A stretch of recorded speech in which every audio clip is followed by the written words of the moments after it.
Vamos a presentar a partir de este momento a Fernando Vilela. Fernando es ingeniero agrónomo, es profesor titular de la Cátedra de Agronegocios de la Facultad de Agronomía de la Universidad de Buenos Aires. Es director del programa de Bioeconomía y fue decano en el periodo 1998 a 2006. Además, es columnista de Radio Mitre y El Campo, profesor de diversas maestrías, miembro de comisiones directivas de Maizar, Asociación Argentina de Biocombustibles e Hidrógeno, y Solidagro. Es autor nada más ni nada menos que de 15 libros, 3 videos, 39 publicaciones internacionales con referato. Vamos a escuchar la charla que va a hablar y que nos estará dando, como decíamos, Fernando Vilela. Estará disertando sobre las grandes oportunidades y desafíos de las biofinanzas en Uruguay. Fernando, gracias por estar aquí con nosotros. Bueno, buenos días a todos. Muchas gracias por la invitación, Gustavo, Pedro. Es un honor estar en este lugar hoy.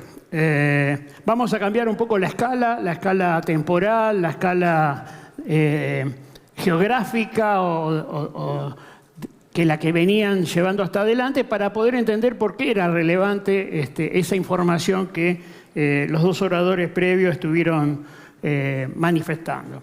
Estamos en un contexto global, que es lo que yo voy a hablar, grandes tendencias y cómo eso involucra el tema de las finanzas y la producción, donde claramente hacia adelante ningún tipo de emprendimiento productivo, comercial, de servicios, que no esté encuadrado en los conceptos de los objetivos del desarrollo sostenible o los acuerdos de París, van a tener viabilidad. No van a conseguir financiamiento, no van a conseguir mercados, o mercados relevantes por lo menos, ¿cierto? Y entonces hacia adelante todo lo que tiene que ver con esta gran formulación que los países de la región tienen en función de ser parte de la garantía de la seguridad alimentaria global, pero también parte de la custodia de buena parte de los recursos naturales aún no contaminados o degradados, van asumiendo y van generando situaciones que finalmente yo al final de mi charla les voy a dar, que finalmente van a ser muy grandes oportunidades por las características de qué hacemos y cómo hacemos las cosas. Hay un escenario donde hay cambios estructurales relevantes, ¿cierto? Esos cambios tienen que ver con la continuación del crecimiento poblacional. Esa población que en los 60 eran 3.000 millones de personas, hoy estamos cerca de 8.000, ¿sí? Y se prevé hacia mitad de este siglo que se sumarán 2.000 millones de personas más, y hacia final del siglo 1.000, con cambios estructurales muy importantes respecto de dónde ocurre eso, ¿no? Porque la distribución de ese crecimiento es bien diferente de acuerdo a los continentes, y va a ser una formulación distinta a la que tenemos hoy día en términos de porcentaje. Esa necesidad de seguridad alimentaria, además, tiene un matiz que muchas veces es más relevante que lo cuantitativo, es lo cualitativo, ¿no? Que se consume, ¿cierto? Cuando nosotros miramos los datos desde los 60 para acá, lo que podemos observar es que, a pesar de que se más que duplicó la población, pasamos de 3.000 a 8.000, la cantidad de alimentos producidos per cápita creció de unos 650 a 800 kilos por habitante del planeta, ¿sí? Esa transformación, además, se dio en aquellos productos que los nutricionistas denominan de alta densidad nutricional. O sea, son aquellos productos que por cada caloría tienen más cantidad de proteínas, más cantidad de minerales, más cantidad de vitaminas. Las carnes, las frutas, las verduras tuvieron una transformación estructural en esa alimentación. Entonces, no solamente es un tema cuantitativo, sino que además es cualitativo. Y el otro límite que vamos a estar manejando durante este rato que voy a estar conversando tiene que ver con que todo ese crecimiento ya no puede ser hecho a expensas de aumentar la superficie. De aumentar superficie que hoy está con sistemas naturales. Digamos, hay pocos lugares donde eso puede generar un equilibrio y esto tiene que ver con esta complejidad de las producciones hacia adelante. Tenemos que hacer más con menos insumos, con un uso de cada metro cuadrado, de cada milímetro de agua o de cada insumo que pongamos, más afianzado posible. Por eso tiene sentido todo lo que escuchamos hace un rato. O sea, nada de esto va a ser posible si no somos capaces de generar información, entender cómo funciona esa información y actuar en consecuencia, ¿sí? Esa mejor eficiencia en términos de todo tiene que ver con estos mandatos que nos está dando el escenario internacional que estamos transcurriendo, ¿no es cierto? Entonces, ese objetivo de sostenibilidad tiene una componente de alimentación más saludable, sustentable, eficiente. Hay otro matiz que aparece que tiene que ver con lo social, inclusivo, ¿no es cierto? Y eso va generando estrategias para nuestros sistemas alimentarios que involucran esas modificaciones que vengo describiendo en términos de demanda. Un aspecto importante es que en promedio hay un 30% de desperdicio de lo ya producido, ¿sí? Reducir desperdicios es parte de la posibilidad de ser más eficiente en el uso de los recursos que estemos poniendo, ¿no es cierto? El tema de la agricultura en ambientes controlados, bueno, esto es parte, ya sea controlados desde el punto de vista físico, adentro de un invernadero, o desde el punto de vista de la información, que es lo que estuvimos viendo hasta ahora, ¿sí? Hay una intensificación sostenible, después vamos a ver de qué se trata estos temas. El tema del carbono, el secuestro en el suelo, forma parte de una discusión hacia adelante importante porque las cantidades involucradas son muy, muy grandes y en algunos casos los sistemas productivos van a tener más ingresos por la capacidad de acumular carbono o en el suelo o en los tejidos de lo que produzcan, ¿no es cierto? La madera, por ejemplo. Y acá, para Uruguay, este es un tema interesante, después vamos a ver algunos matices de esta cuestión. El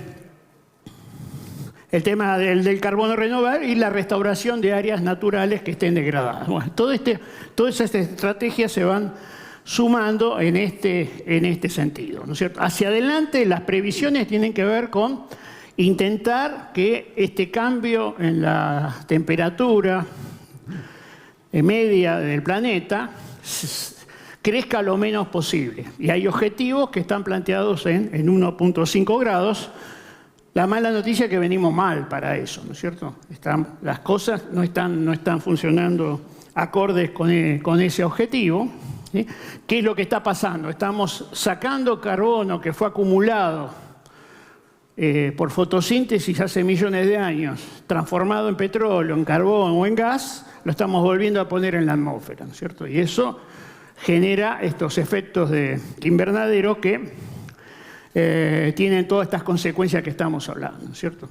La atmósfera no fue siempre uniforme. O sea, primigeniamente cuando aparece la vida en la atmósfera había 40 veces más cantidad de dióxido de carbono que hay hoy.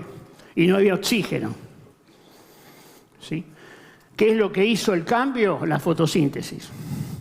La fotosíntesis de los microorganismos, inicialmente anaerobios que no necesitaban oxígeno, comienzan un proceso por el cual empiezan a sacar de la atmósfera el dióxido de carbono, que es el que hoy estamos volviendo a poner, y liberando oxígeno. Cuando aparece más cantidad de oxígeno, hay otra vida nueva en el planeta que tiene que ver con lo que se llama aerobios, que requieren oxígeno como nosotros, ¿no es cierto? Que son fisiologías más eficientes que fueron desplazando a las otras. Bueno, todos estos cambios históricos los estamos volviendo a dar vuelta por el mal comportamiento. Y lo que está en riesgo no es la vida. Lo que está en riesgo es la vida tal como la conocemos hoy y tal como estamos nosotros, digamos, ¿sí? Porque si hubo vida con 40 veces más dióxido de carbono, antes que eso vuelva a recurrir, nosotros no vamos a estar.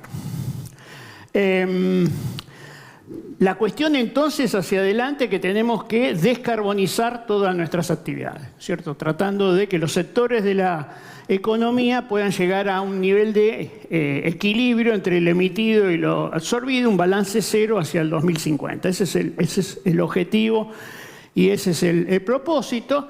La buena noticia para los sistemas biológicos es que son los únicos sistemas que naturalmente son capaces de captura de carbono y acumulación en raíces, en tallos, en distintos tipos de tejidos, ¿no es cierto? Cualquier otra actividad que hagamos emite solamente, ¿sí? Si estamos en una industria, podemos ser más o menos eficientes, pero lo único que hacemos es emitir, capturar no. Por ahora todos los sistemas de búsqueda de captura por distintos mecanismos están muy lejos en términos económicos de ser eficientes y la fotosíntesis sigue siendo un buen instrumento. Si todos estos propósitos son así, para que esto se cumpla, las reservas de petróleo ya conocidas en un 70 a un 90% no deberían ser usadas. Ese es el nivel de situación en la cual estamos. Y la otra cuestión es que todo este proceso está desencadenando los requerimientos de mega inversiones que permitan ajustar todos los sistemas a estos propósitos de descarbonización que estamos hablando, ¿cierto? Estamos hablando de 3 billones anuales, el equivalente a anuales, 7 PBI de Argentina o 56 PBI de Uruguay. ¿Sí? Ese es el nivel de inversiones, muchas de las cuales ya se están haciendo. ¿Sí? Sí. Pero este es el nivel, después voy a mostrar otros números que resultan, a veces uno cree que son fantasiosos por la dimensión, pero es lo que está ocurriendo, ¿cierto? Entonces, todo lo que nosotros hagamos en un sistema donde ese sistema sea lo que se llama circular, donde lo que antes era un desperdicio sea un insumo para un proceso de agregación de valor y eso encadenado de forma tal que al final del ciclo poder extraer productos cada vez más valiosos sin impactar o impactando en la mínima forma el ambiente es central. ¿No es cierto? Entonces esa posibilidad de manejar los recursos biológicos que tenemos son relevantes y que pueden ser fuente no solamente de alimentos, sino también de energías, de bioplásticos, de bioinsumos, etcétera, etcétera. Digamos. Ahí hay mucha cosa todavía por conocer. Solamente en Latinoamérica estamos hablando de 500.000 millones en la década que viene para adelante, en este tipo de enfoques de situación. Ahora, la parte que corresponde a lo que es producción solo es una parte, ¿sí? Hay mucho que tiene que ver con otros tipos de inversiones, es una parte que no es menor, estamos hablando de 100 billones de dólares, ¿no? 100.000 millones de dólares, ¿no? Puesto en el código americano, ¿sí? Entonces, en términos de producción es una parte importante de eso, pero hay otros que tienen que ver con la restauración, con el tema de los residuos, con el tema de las proteínas alternativas, etc. Todo este universo de cosas que se van complejizando, ¿no es cierto? Complejizando en el siglo que es el siglo de la biología y es el siglo de las ciencias de la información, de las TIC, ¿sí? Y que esas dos cosas cuando se juntan hacen un salto muy importante en la calidad de la información y la interpretación de la información, ¿no es cierto? Que es lo que vienen haciendo ustedes, ¿no es cierto?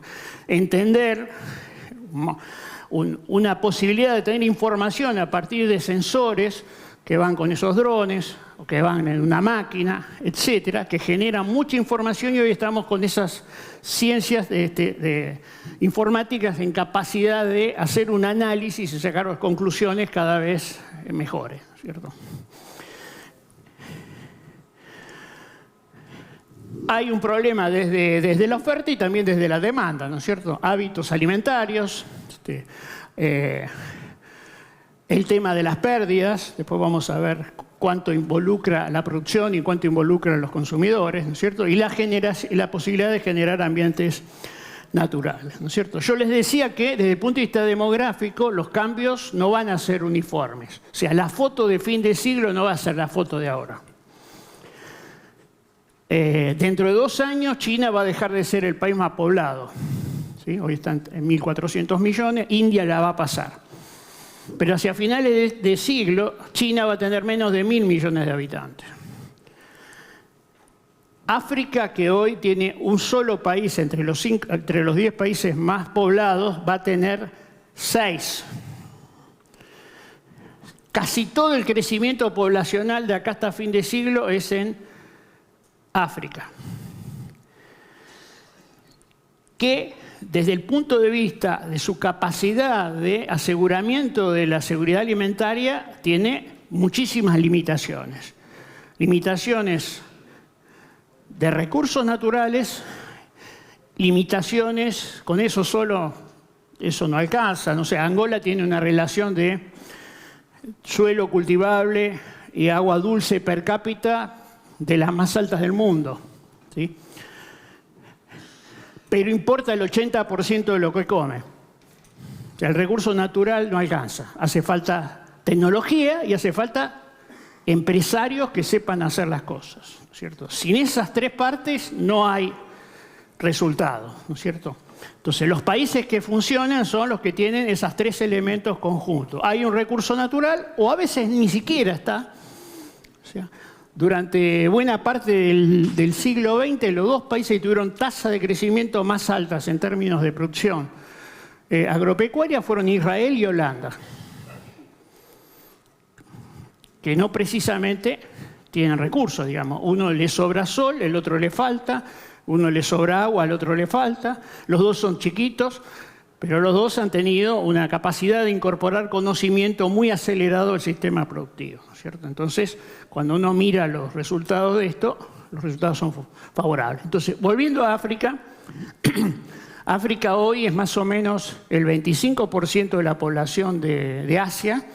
Hacia fin de siglo va a ser casi el 90% de la actual población, de la población que va a tener Asia en ese momento, ¿sí? Entonces, ahí hay cambios estructurales importantes, ¿sí?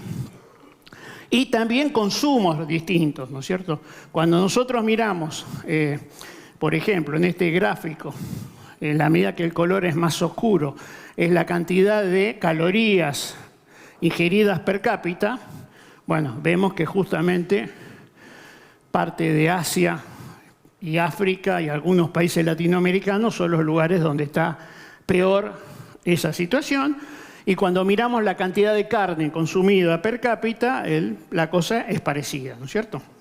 Los 4 países con mayor ingesta de proteínas animales, si sumamos vacuno, aviar, cerdo y cordero, primero Estados Unidos,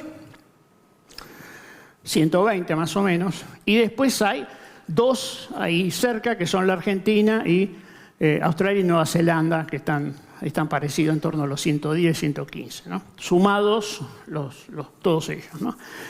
Y eso es lo que expresa el gráfico que está acá, y de vuelta vemos que esto es hambre y esto es falta de ingesta de proteínas animales, ¿no es cierto? En donde más va a crecer la población. Ahora, esa población, si no tiene comida, ¿qué va a hacer? ¿Dónde va a ir? Bueno, es un tema, ¿no? Estamos hablando de centenares de millones de personas.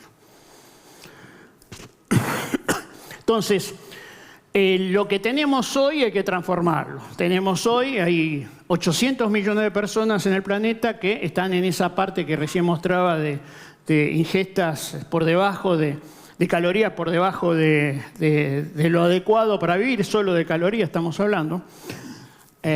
Si bien es el porcentaje en términos históricos más bajo en relación a la población total, son 800 millones de personas que están en esta condición.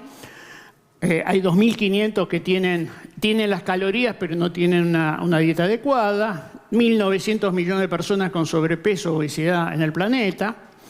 1.100 que no acceden a agua, ¿sí? Y el 30% se desperdicia tal como estamos hablando. Y después hay impactos que genera la agricultura que tiene que ver con la deforestación, la emisión de gases de efecto invernadero, que juega ahí un rol, no es el más importante, pero es obviamente que lo tiene. Una parte importante de eso tiene que ver con la fertilización nitrogenada, por lo cual, ¿cómo la hacemos? ¿A partir de qué producto? ¿En qué momento? ¿Qué características tiene ese fertilizante? Es relevante en términos de la huella que vamos a estar generando. El uso del agua o las áreas contaminadas con distintos tipos de productos, ¿cierto? Entonces, si la curva tiene que ser como está proyectada hacia el 2050, acá hay un salto muy grande de energía y acá tiene que haber mucha captura para poderlo resolver, ¿sí? Y eso tiene, esta curva que estamos mostrando acá, estas diferencias, tienen que ver con no uso de petróleo que está identificado, ¿sí? Les decía que el 30% es desperdicio, ¿sí?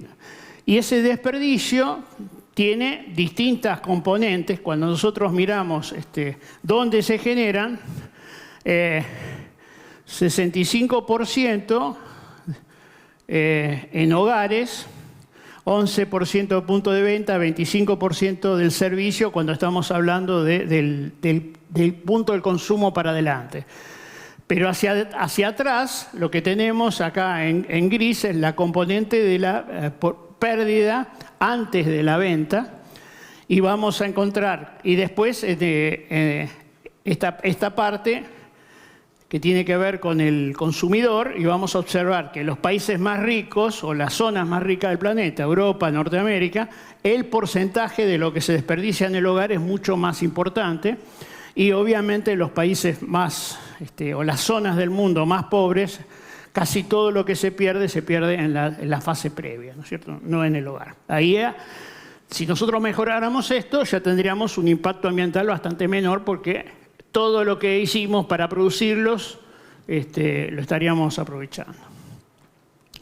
¿Cómo trabajar estas cosas o cómo trabajar estas cuestiones? Bueno, hay distintas tecnologías y formatos que tienen que ver mucho con esta facilidad que mencionaba antes de la posibilidad de computación, de sensores, de comunicación entre sensores. Seguramente lo que van a ver dentro de un rato cuando vean los drones tiene que ver con eso, ¿no es cierto? Cómo capturar esa información y cómo interactuar esa información, generando situaciones que sean más eficientes, ¿no es cierto?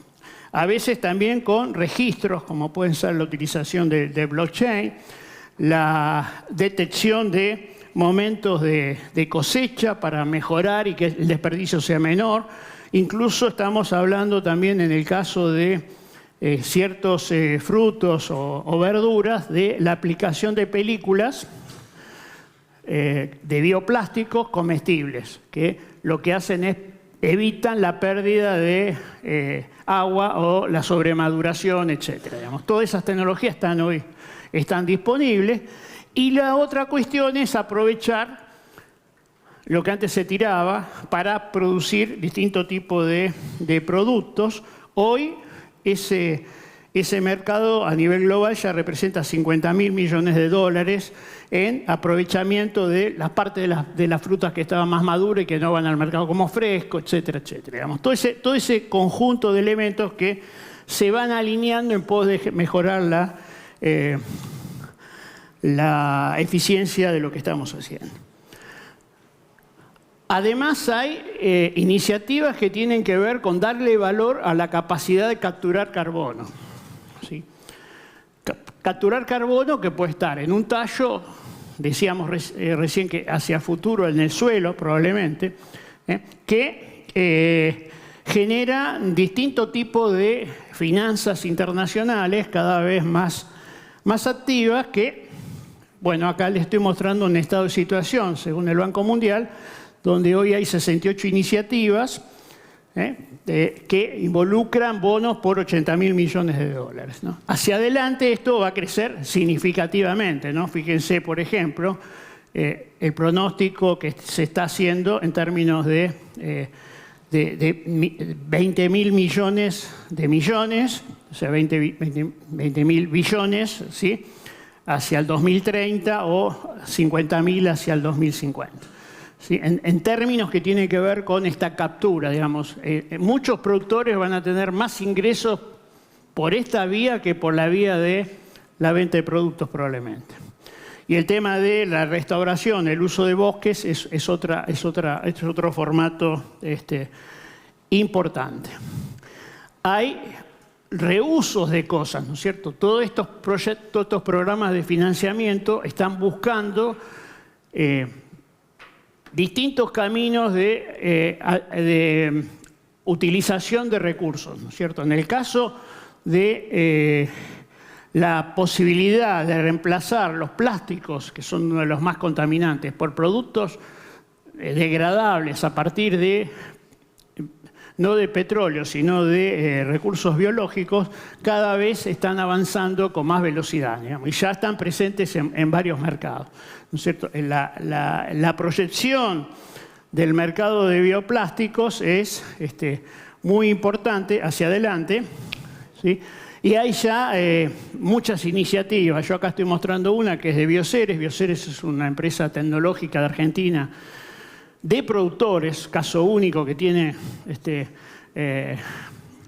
organismos genéticamente modificados, resistencia a sequía en trigo y en soja, y, producen enzimas animales en plantas vegetales para hacer queso, lo que se llama la quimosina, que lo hacen a partir de haberle incorporado a un cultivo que se llama cártamo, un gen para producir esa enzima, que inicialmente, primitivamente era el cuajo de los terneros, hoy se está usando el tema de levaduras OGM. Bueno, esto lo están poniendo en una plataforma vegetal.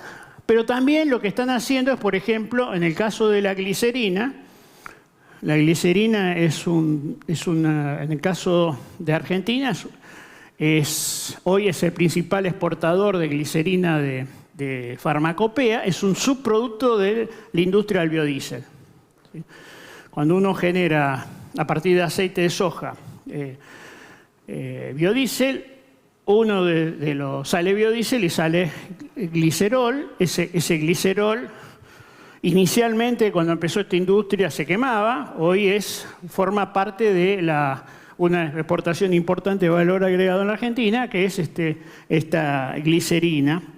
Es lo que cuando usamos en estos años el alcohol en gel, el gel es glicerina, es eso, ¿no es cierto? Se usa en múltiples productos, pero esa glicerina que vale $100 el kilo, si nosotros lo transformamos en estos plásticos que reemplazan el polipropileno y el polietileno, ese valor se multiplica por 19. ¿Sí? ¿Sí? Este es la índole de lo que estamos hablando, ¿cierto? Saltos importantes en términos de lo que estamos obteniendo. O, por ejemplo, la utilización de paja de trigo o de paja de arroz para construir paneles para casas. Estos paneles es una acumulación de materia orgánica, de carbono, que en lugar de emplear ladrillo, cemento, cal, que requieren una alta cantidad de energía para producirlo, ¿sí? Uno está poniendo ahí algo que está no emitiendo, sino acumulando. Pero además, esos paneles ahorran un 90% del aire acondicionado de la calefacción, porque son mucho más aislantes en términos térmicos, ¿cierto? Hay construcciones desde la Primera Guerra Mundial que están de pie. Esos paneles, la primera cosa que uno dice es ignífugo, no, es ignífugo. Cuando se comprime, cuando se genera este panel, es paja comprimida nada más, sin nada.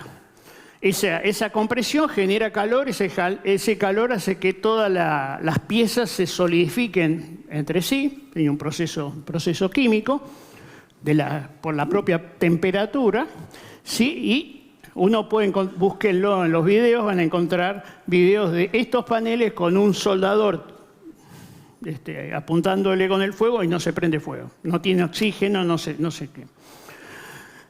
Ese tipo de tecnologías hace que, bueno, que es hoy un rastrojo, que puede tener un valor, se multiplique y se multiplique varias veces cuando lo estamos poniendo en una vivienda.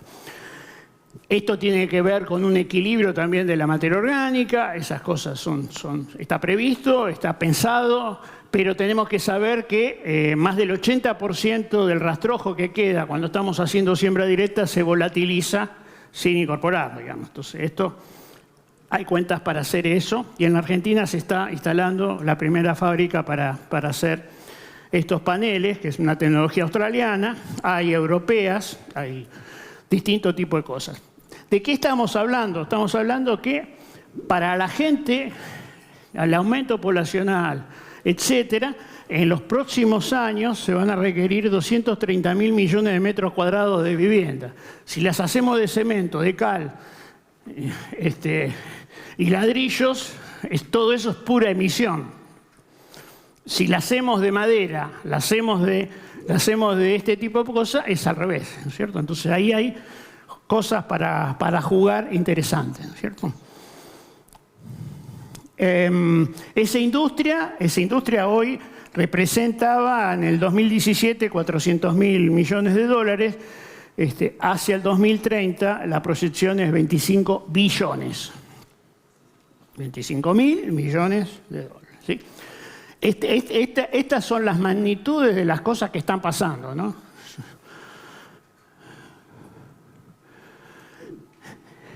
La otra cuestión que está pasando y que es muy importante, que tiene que ver con lo que estamos desarrollando, tiene que ver con el consumidor y la calificación del consumidor que uno aspira a que compre nuestros productos. Ese consumidor cada vez es un consumidor más informado,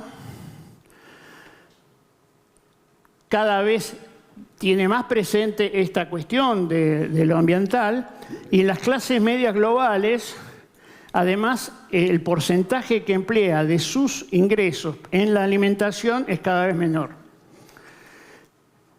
Con lo cual, este consumidor cada vez es más exigente en términos de que le informen qué está haciendo el productor, y cada uno de estos actores está con el producto hasta que llega a sus manos.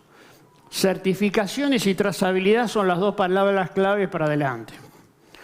Sin certificar, sin trazar, no hay destinos relevantes en términos de productos con algún valor agregado que queramos hacer, ¿no es cierto? Y eso es comunicación, y muchas veces por sistemas electrónicos.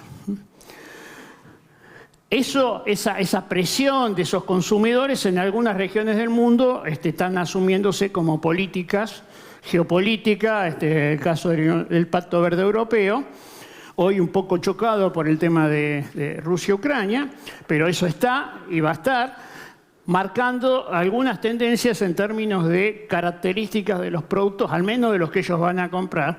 Y la historia muestra que Europa termina siendo, más que el cliente principal, el que pone las normas a nivel global en términos de alimentos, ¿cierto? Y entonces esto de vuelta vuelve hacia adelante. Antes hablaba de intensificación sostenible de la producción. Digamos, ¿cuáles son las proyecciones que se piensan en impactos en términos de producción y en términos de recursos que podrían generar?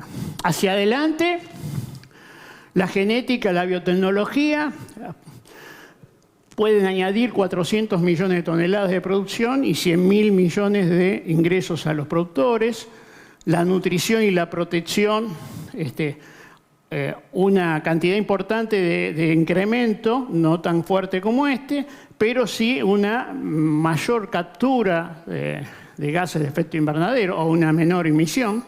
La agricultura de precisión es muy importante, esto que estuvimos viendo resultados durante esta mañana. Esto significa, bien hecho, un crecimiento importante de la producción, de los ingresos al productor y también de ahorro de carbono o de agua, como está expresado acá, y todo lo que tiene que ver con las tecnologías del Big Data es de la misma cosa. Entonces, estamos recorriendo situaciones de sofisticación del conocimiento distinta a la tradicional, ¿no es cierto? Estamos hablando de biotecnología, estamos hablando de ciencias biológicas avanzadas, agricultura de precisión, Big Data. De esto se trata el futuro cercano que requiere esa inversión que estábamos mencionando más temprano, ¿no es cierto? Estamos pasando a sistemas circulares, también para la energía, para los combustibles. Esto genera todo este tipo de enfoques, necesita de más actores y más calificados y diversamente calificados, ¿sí? El trabajo en equipo hacia adelante es fundamental, porque este nivel de saberes requiere de muchos que por ahí conozcan alguna parte de lo suyo y que empiecen a interactuar entre sí.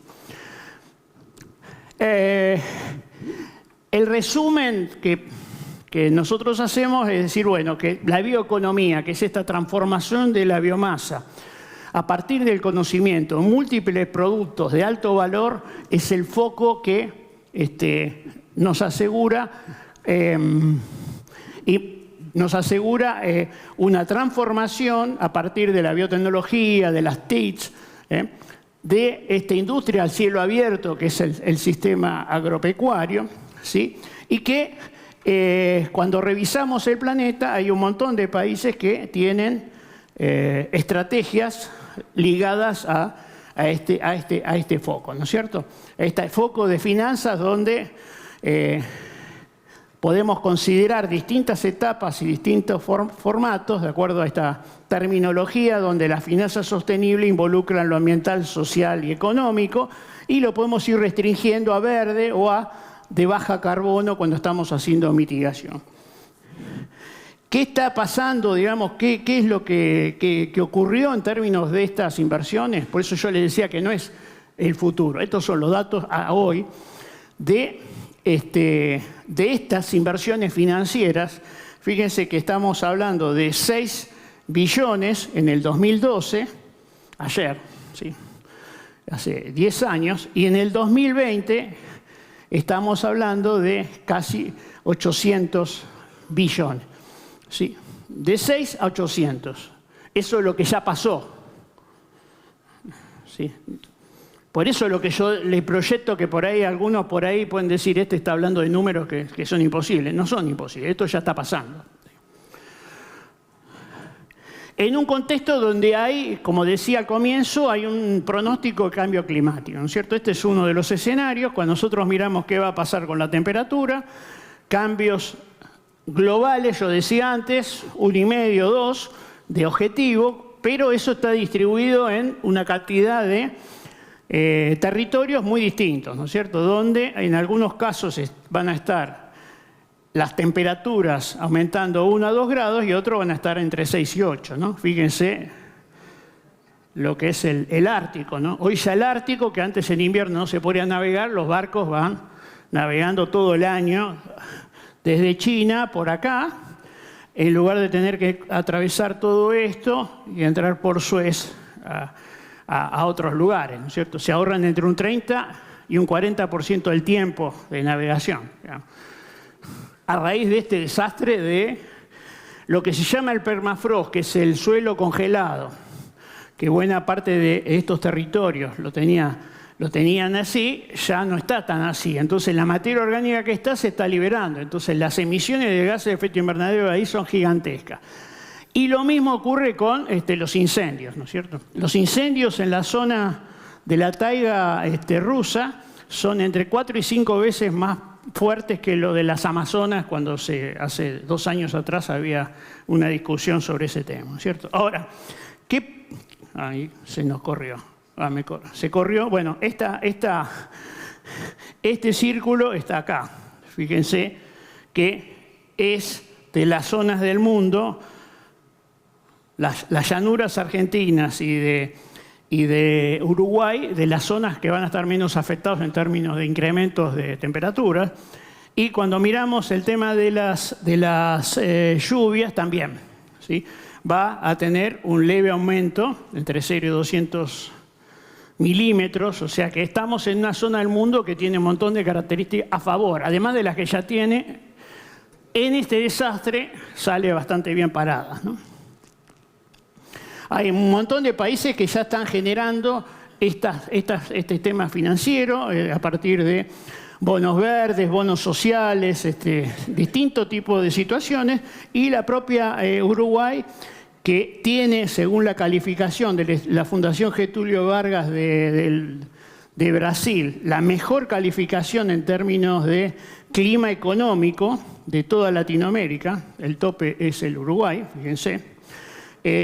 A eso le está añadiendo una visión en donde se está incorporando. Hace pocas semanas el gobierno uruguayo está motorizando algo que empezó hace como 2 años, que tiene que ver con un bono sostenible que tiene una cantidad de características que son importantes y están alineadas con esta estrategia que estamos hablando del mundo, ¿no es cierto? Esa estrategia soberana de financiamiento sostenible es creativo porque si cumple con los requisitos de París. Si cumple con los requisitos de París, paga mejores retornos a los que financian, ¿no es cierto? Es una visión nueva a nivel global, ¿no es cierto? Y está coordinado por varios ministerios.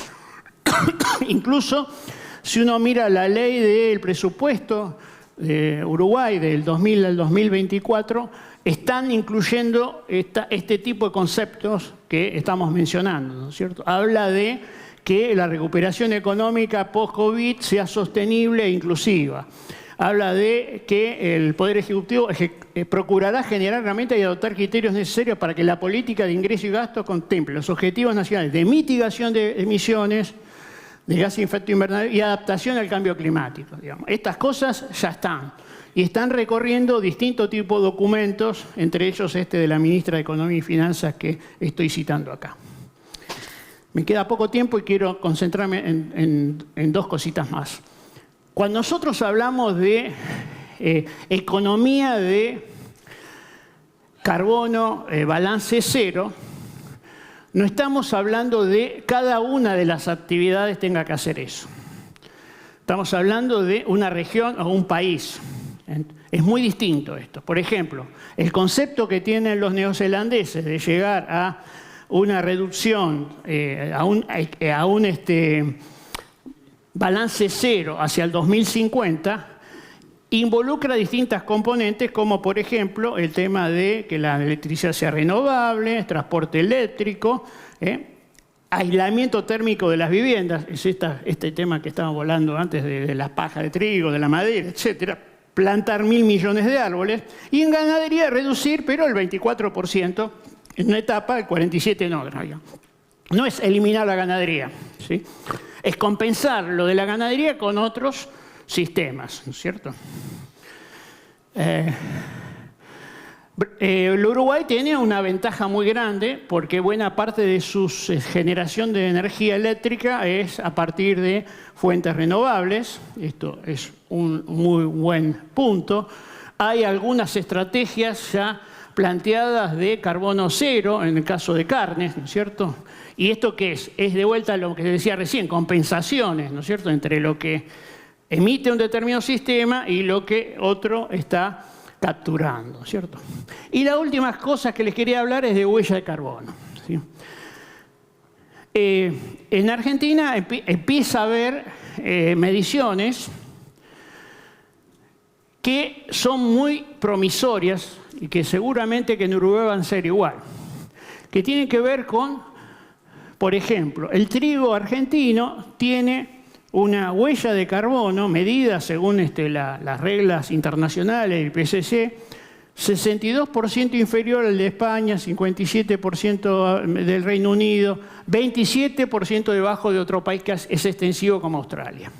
¿Por qué es esto? Porque la siembra directa, desde el punto de vista de la economía del agua y la economía del carbono, es muy eficiente en términos ambientales. Y si eso lo hacemos con sistemas de información geográfica o con sistemas de los que se están proponiendo hoy acá, esa eficiencia va a ser reforzada, ¿sí?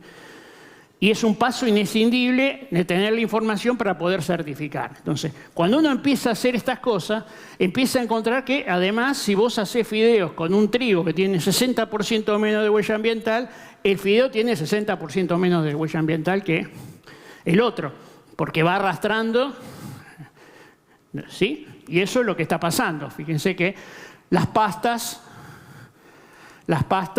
tienen una huella 74% inferior que la europea, ¿sí? Ahora, ¿es esto solo? No. Uno empieza a mirar y otro autor empezó a mirar el tema de la huella hídrica, ¿no es cierto? En sistemas de Pergamino, el norte de la provincia de Buenos Aires, está limitado a 5 años a soja, maíz y trigo, y en todos los casos está muy por debajo de los valores de los países competidores. En tema de ganadería, se hizo un trabajo sobre un frigorífico que involucró la parte de campo, la parte industrial y la parte logística, exportando vía camión a Chile, vía avión a Estados Unidos y vía barco a Europa. En todos los casos termina pasando que están por debajo de los valores internacionales y no hay nada que indique que los de ustedes no vayan a ser parecidos a estos, ¿no? Lo que quiero decir es que toda esta mega tendencia y ciertos países de exigir cuestiones desde el punto de vista ambiental, para nosotros es, digamos, va a ser una enorme ventaja si somos capaces de generar sistemas que certifiquen y tracen esto, ¿no es cierto? Que es lo que ya está pasando, ¿sí? O sea, tenemos lo más difícil, que son los sistemas funcionando. Esto no es tan fácil lograr. Pasar de una agricultura tradicional a una agricultura de siembra directa, con rotaciones, bla, bla, bla, con toda la cosa que se estuvo conversando esta mañana, es un esfuerzo estructural, pero que si uno eso lo complementa con esto, el mismo producto con el mismo costo tiene otro valor y tiene un acceso que tendría mercados que otros no tienen. Porque, por ejemplo, el etanol que fabrica Cabío en Villa María, en Córdoba, en la Argentina,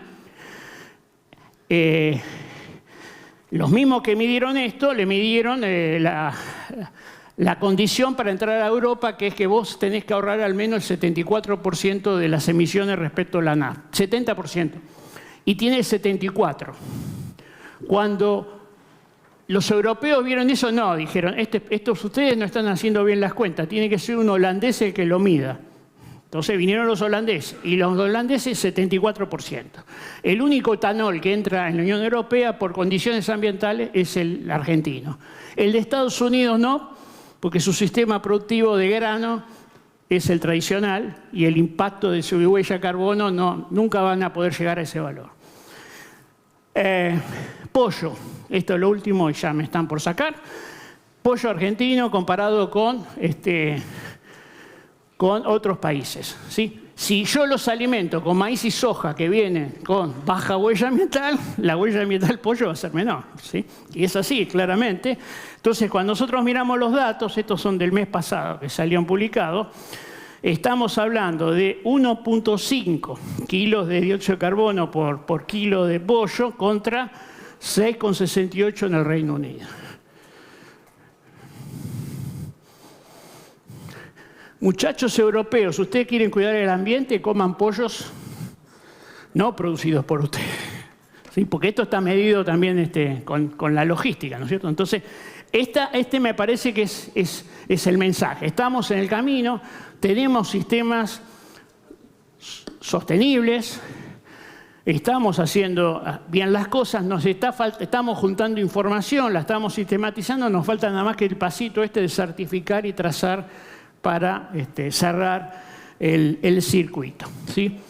Que tiene que ver con todo este foco que estábamos haciendo, donde es sistémico, es tecnologías biológicas, son TICs, son cambios en las demandas que uno responde, reducir pérdidas y que se generen estrategias nacionales de neutros en carbono que permitan una complementariedad general. Muchas gracias.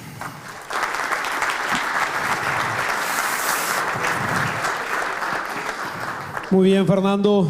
Muchísimas gracias por tu presentación, que indudablemente abre mucho la cabeza. Vamos a 2 o 3 preguntitas, Fernando. Bueno, cómo no. ¿Cómo hoy en día el productor puede participar de la venta de bonos de carbono? Preguntan acá.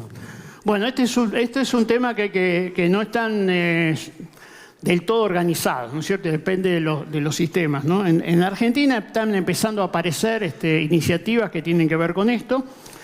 Hay que generar un mercado. Esos mercados están cada vez más. Ustedes han visto esos números. No soy un experto legal en esa cuestión, pero lo que uno visualiza es que cada vez aparecen más. Estoy participando en un proyecto que se está elaborando en el Congreso en Argentina para justamente normalizar este tema de bonos de carbono, porque son cosas nuevas y entonces muchas veces no están suficientemente legisladas, ¿no? Yo entendería que hacia futuro, en general, los formatos tienen que ver con generar protocolos en los cuales uno, cumpliendo esos protocolos, está en condiciones de emitir un certificado, ya sea por el suelo o porque hace árboles o por alguna otra forma de acumulación de biomasa, que la discusión en muchos lugares es si eso es del Estado o es del privado, ¿no es cierto? Si llegara a ser del Estado va a ser un problema, por lo menos en Argentina seguro. Si es de los privados, como en general está ocurriendo en el mundo, ahí me parece que va a haber una forma de que los productores puedan articularse en esos sistemas. ¿Qué nuevas prácticas de manejo en agricultura capturan más carbono? Bueno, en general, tal como dije, nuestros sistemas, cuando están bien hechos, digamos, de siembra directa, con rotación, con un uso adecuado de agroquímicos, etcétera, esos sistemas son insuperables, ¿no es cierto? O sea, las muestras, les estuve mostrando las huellas de carbono, ese es el camino. Lo que está faltando es este último tramo, que es la certificación. Bien, y esta es la última. ¿Qué tan viable o en cuánto tiempo cree que las empresas uruguayas puedan empezar a exportar granos con un precio diferencial por balance de carbono? Pensando también en la dificultad de demostrar que el proceso tiene su resultado. Bueno, a ver, eso primero hay que generar un sistema de certificación. Eso no es tan complejo. Los protocolos son protocolos internacionales, son esos del IPCC. En el caso de Argentina, lo que están midiendo esas cosas son organizaciones casi todas públicas, como el INTA, el INTA es el Instituto de Tecnología Agropecuaria, el INTI de Tecnología Industrial. Hay algunas facultades que lo están haciendo, digamos, ese es un paso, ¿no es cierto?